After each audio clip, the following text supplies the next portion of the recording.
Sağlıkla priyo, pedagogik yani. Lakin yaşın daha bakanlar gerek oldu. 9 yaşlar gezinde beni tam problem erişti. Özünü bunda çevrede tuzsovkasını alıp aradı. Yaş bakanı. Bu жерге otur dep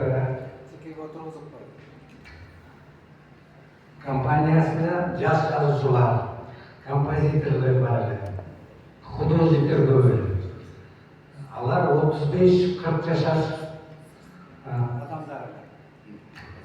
Мага ал кишилер өтө картаң көрүнгөндө көзүмө.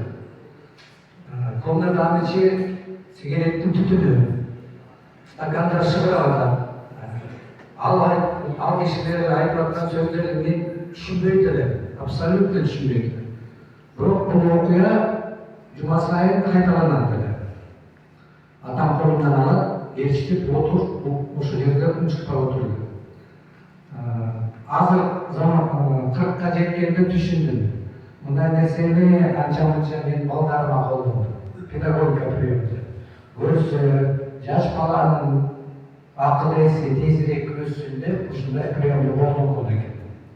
14 жашарымда менин оюмда четкий жизненный путь көрүнүп калган. Мен художник болом. Бирок театрга жакын, киного жакын, музыкага жакын художник болгом да. Бардык дүйнө жашын кулагыма кыга бергенде атам. 14 жашында уже взрослое решение пайда болуп калган менде.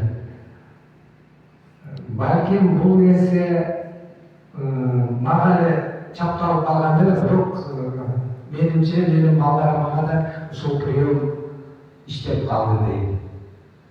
Алар деле чыгармачылык адамдар болуп калышты.